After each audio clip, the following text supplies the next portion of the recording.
Saudara, kasus kekerasan seksual di Rumah Sakit Hasan Sadikin Bandung, Jawa Barat dan Fakultas Farmasi UGM Sleman, Yogyakarta di kalangan kaum terpelajar menjadi bukti aksi kekerasan seksual dilakukan siapa saja. Kasus calon dokter spesialis memperkosa anak pasien di Rumah Sakit Hasan Sadikin Bandung membuat kehebohan di masyarakat. Kalangan terpelajar seperti dokter justru menjadi predator seksual.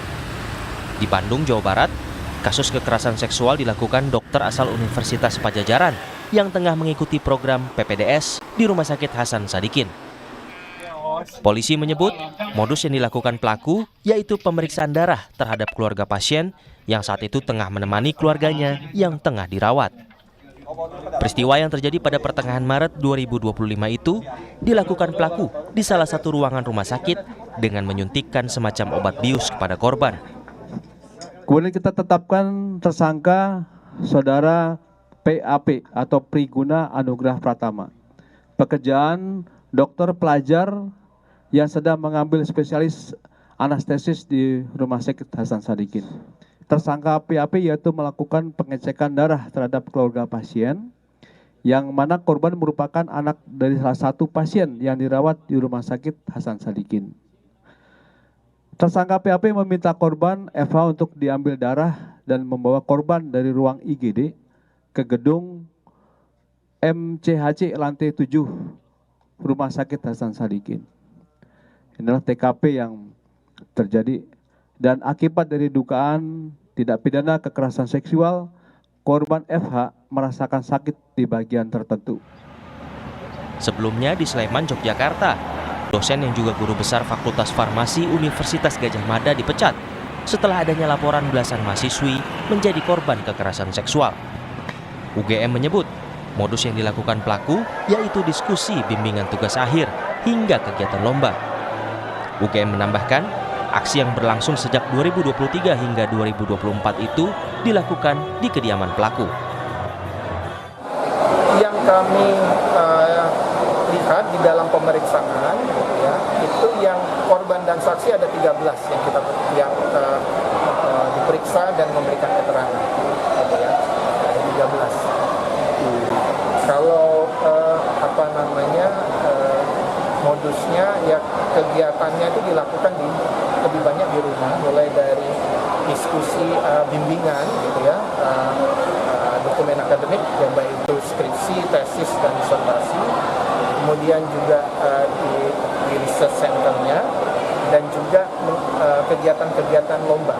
Begini, kalau dosennya itu Ibu Rektor sudah memutuskan untuk memberhentikan, ada SK Rektor. Tetapi untuk memberhentikan sebagai PNS dan juga ingat, guru besar itu bukan dari universitas ya, tapi dari pemerintah. Makanya kemudian harusnya ada di sana. Contoh dua kasus ini menjadi bukti jika aksi kekerasan seksual dilakukan oleh siapa saja. Seluruh pelaku kejahatan seksual ini harus mendapat hukuman setimpal agar peristiwa serupa tak kembali terjadi. Tim Liputan Kompas TV. Apa yang menyebabkan kalangan terpelajar jadi predator seksual? Hingga seperti apa pencegahan maupun penanganannya? Kita ulas selengkapnya bersama kriminolog Universitas Indonesia, Adrianus Meliala. Prof. Adrianus, selamat malam. Selamat malam, Mbak. Ya, Prof, ini ada dua kasus belakangan yang mencuat. Ada dosen Fakultas Farmasi yang melakukan kekerasan seksual atau pelecehan seksual. Dan yang terbaru adalah dokter residen anestesi yang juga melakukan pelecehan seksual. Sebenarnya apa yang terjadi, Prof, sehingga membuat kalangan terpelajar atau dosen termasuk juga dengan tadi dokter ya ini bisa melakukan hal sekeji ini? Saya kira pertama-tama yang ada adalah hasrat ya yang tak terbendung atau hasrat yang menyimpang ya. Jadi kalau hasrat yang terbendung itu bisa berupa satu keinginan seksual yang luar biasa besar, tapi juga bisa berupa hasrat yang menyimpang. Ini misalnya dialami atau terlihat pada kasus Kapolres Ngada misalnya. Nah, maka hasrat itu kemudian lalu menemukan caranya, yakni pemanfaatan relasi kuasa, pemanfaatan hubungan struktural antara dia sebagai pihak yang lebih berkuasa dengan objek seksualnya yang lebih lemah. Dalam hal guru besar farmasi UGM, antara dia dengan bimbingannya. Dalam konteks dokter anestesi, antara dia dan pasiennya. Atau pada konteks Kapolres Ngada, antara dia dan masyarakat sipil. Dengan kata lain, selalu ada unsur seperti itu, agar kemudian hasrat tersebut dapat dengan mudah dilampiaskan tanpa ada perlawanan. Demikian. Dalam artian, berarti artinya hasrat ini lebih besar daripada pikiran rasional mereka? Ya tentu kalau dibilang rasional, ya tentu dia akan berpikir begini. Kalau ketahuan, maka semua privilege yang dia miliki, posisi-posisi yang dia miliki bisa akan hilang. Dan ternyata hilang kan. Namun itu kan tidak cukup membuat yang bersangkutan itu menahan atau menangkal perbuatannya. Hasratnya jauh lebih besar dari rasa takut akan kehilangan hal-hal yang menjadi struktur sosialnya. Nah, maka kita bisa bilang bahwa itulah hasrat yang tak terbendung tadi. Nah, yang kedua adalah tadi adanya relasi kuasa yang membuat dia dengan mudah bisa mengeksploitasi objeknya, ya, yang dalam hal ini dia yakin dapat dikuasainya dengan mudah. Demikian. Karena juga mungkin korban-korbannya ini percaya ya kepada pelaku ya, seperti misalnya dosen farmasi lagi, kan tidak mungkin kan melakukan hal-hal yang tidak terpuji begitu, termasuk juga dengan dokter anestesi ini ya, Prof. Ya, percaya itulah sebetulnya hasil daripada eksploitasi atas relasi kuasa tadi. Dia dengan mudah menanamkan kepercayaan, dia dengan mudah menanamkan bahwa dia berbuat yang benar, dan orang lalu seperti tercucuk hidungnya, mirip dengan sapi atau kerbau dicucuk hidungnya saja gitu ya. Ada yang memakai pendekatan percaya, ada yang memakai pendekatan takut, ada yang memakai pendekatan yang ya karena profesor ngomong begitu maka pasti benar begitu ya. Dan jelas bahwa relasi kuasa itu menyebabkan dia berada pada posisi yang diuntungkan untuk kemudian berbuat sesuatu, dan rentangnya tidak hanya soal eksploitasi seksual loh.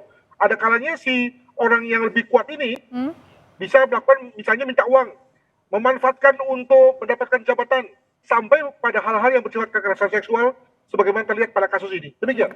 Contohnya seperti yang dokter anestesi atau dokter residen anestesi ini, Prof. Adri, kan kita misalnya sebagai keluarga pasien kan pasti kita mengikuti dong apa saran dokter begitu kan, dan tidak pernah terpikir pasti kan saya akan diapa-apakan begitu, karena ya saya pasti percaya saja begitu.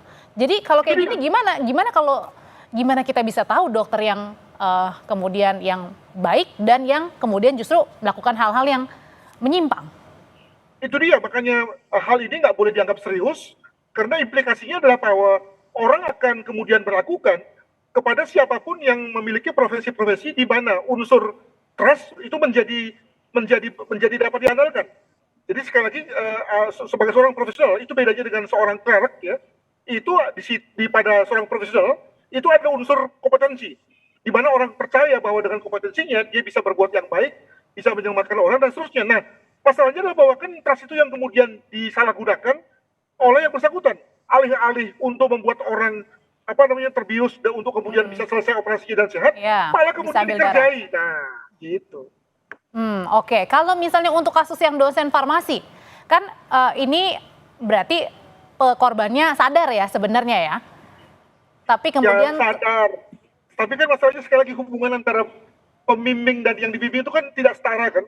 Apalagi pembimbingnya guru besar gitu ya. Maka ya apapun yang dilakukan oleh sang pembimbing, si mahasiswa kan iya saja.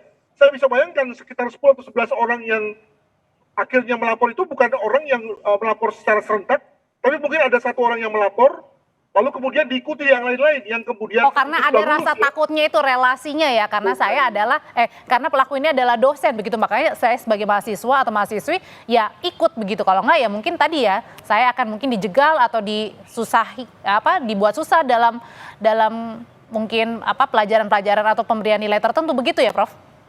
Itulah yang namanya integritas ya, di mana orang sebagai seorang profesional bekerja tanpa pengawasan, bekerja tanpa ada majikannya di sebelahnya. Namun semua orang yakin bahwa dengan kompetensinya itu dia akan bekerja sebaik-baiknya. Ternyata tidak, malah dia bekerja tadi menggagahi orang atau melakukan kekerasan seksual pada orang. Nah, inilah yang menurut saya bisa menyebabkan runturnya kepercayaan orang pada profesi-profesi yang menuntut trust juga dari orang lain kepada dia. Gitu. Prof, ini kan kalau dosen kemudian juga dokter residen anestesi pasti mereka juga dari kalangan yang baik begitu, punya background yang baik. Nah, kalau tadi Prof. Adri juga bilang ya ternyata lebih kuat hasratnya ya, keinginan untuk melakukan daripada berpikir rasionalnya. Ada nggak sih mereka sebenarnya pergumulan hati mereka ketika mau melakukan pertama kali sehingga oke, saya tidak mau melakukan karena tadi resikonya terlalu besar dengan segala yang saya miliki sekarang ini, misalnya contohnya jabatan. Ya tentu dalam hal ini ada kemungkinan misalnya yang bersangkutan memang ya dalam tanda kutip sakit ya, sehingga kemudian lalu lebih senang dengan anak-anak, lebih senang dengan petualangan-petualangan yang bersifat seksual ketimbang aktivitas seksual yang bersifat resmi. Ada pula yang bersangkutan memang makanya kemudian disebut sebagai predator ya, itu memang niatnya untuk menghancurkan orang. Ada pula orang yang kena kesempatan lalu kena terbiasa memakai kesempatan sehingga kemudian menjadi dalam tanda kutip tuman gitu ya, macam-macam lah gitu ya. Nah, yang penting adalah bahwa dia belum ketahuan dan untuk itu maka merasa aman untuk terus melakukan pekerjaannya, melakukan aktivitasnya. Padahal Prof, kalau yang dokter anestesi ini kan dilakukannya di rumah sakit ya Prof ya? Nah ini kan artinya apakah dia tidak memikirkan berulang kali begitu, saya melakukan ini begitu? Jangan lupa bahwa para pelakunya juga berpikir sebaliknya, bahwa orang merasa berpikir bahwa tidak mungkin dia melakukan hal itu di rumah sakit. Justru dia melakukannya di tempat yang orang pikir tidak mungkin tadi. Jadi dengan kata lain kita tempatkan diri kita pada diri orang yang sebetulnya berpikir bahwa nggak mungkinlah seorang dokter seperti itu, nggak mungkinlah seorang guru besar seperti itu. Ternyata betul. Dan akhirnya ya karena tidak mungkinnya itu kita berpikir, malah terjadilah di situ ada kesempatan ya, karena dipikir ya dibalik begitu ya. Dibalik. Nah yang penting juga adalah bahwa sebaiknya bagaimana meramalkannya ya. Nah itu gimana nih Prof, ini yang susah kan jadinya. Karena tadi semakin dia memiliki posisi, memiliki berbagai macam tabir untuk menutupi dirinya, maka semakin mampu juga orang tidak mengetahui dia siapa dan punya kemampuan seperti apa. Ya barulah ketika dia sudah bisa menggagahi atau melakukan kekerasan pada sekian banyak orang, baru ketahuan dia itu siapa. Karena tadi dia mampu menyembunyikan diri, dia punya berbagai kesempatan untuk menutupi predatorismenya gitu ya. Nah ini yang memang menjadi persoalan bagi kita. Berbagai alat tes psikologi misalnya mencoba untuk itu, namun juga tidak terlalu banyak yang akurat ya untuk bisa meramalkannya. Begitu. Oke, Prof, kalau misalnya dari dosen nih, berarti pelajaran yang bisa kita ambil adalah seperti yang case-nya pelecehan seksual yang melibatkan dosen farmasi ini. Kalau misalnya seorang mahasiswi meminta untuk diberikan bimbingan kepada dosen, ini pelajarannya artinya jangan mahasiswi ini atau mahasiswa ini sendirian ya datangnya ya, Prof? Bisa dengan minimal kampus lalu kemudian bisa mengeluarkan satu regulasi agar proses-proses bimbingan itu tidak berlangsung misalnya dilakukan di rumah atau dilakukan di tempat tertutup di mana hanya ada situ interaktif berdua saja antara. Tapi kan ini dilakuinnya di luar, jadi bingung nih Prof. Ya, kalau saya baca berita dilakukan di rumah itu. Makanya kemudian lalu dia dengan leluasa bisa melakukannya, mungkin sekali dalam hal ini keluarganya tidak ada ya. Nah kalau bicara mengenai pendekatan regulasi yang ada di tempat saya di UI misalnya, maka ada ketentuan dari rektor bahwa bimbingan itu harus dilakukan di kampus, di tempat yang terbuka, kalaupun misalnya di kamar atau di ruangan juga pintu harus terbuka gitu ya, sehingga sekali lagi menutup kesempatan jika si pembimbing ya kayak saya ini misalnya lah gitu ya, itu lalu berpikir macam-macam, maka kesempatannya ditutup ya dengan aneka macam regulasi tersebut, begitu. Oke, itu kalau misalnya sebagai mahasiswa atau mahasiswi, kalau misalnya tadi sebagai keluarga pasien misalnya atau sebagai pasien, nah ini gimana caranya kita bisa memproteksi diri juga ketika berada di rumah sakit? Waduh, saya terus terang nggak tahu ya, tapi sekali lagi makanya inilah yang kemudian menjadi hal yang bagi saya jadi menyakitkan ya, karena tadi hal-hal yang harusnya diserahkan pada kepercayaan orang, maka sekarang menjadi dikulik kan, gitu. Harusnya orang percaya penuh pada seorang dokter anestesi bahwa dia aman di tangannya, sekarang dikulik-kulik nih, gitu ya. Nah itu kan bagi para profesional yang berusaha untuk bekerja benar menjadi menyakitkan. Kalau sementara saya belum bisa menjawabnya dengan baik. Tapi yang paling terpenting adalah peningkatan kewaspadaan dari masing pribadi kita ya, Prof ya, dari dua kejadian ini setidaknya. Terima kasih Prof Adrianus Meliala untuk pandangannya di Sapa Indonesia Malam.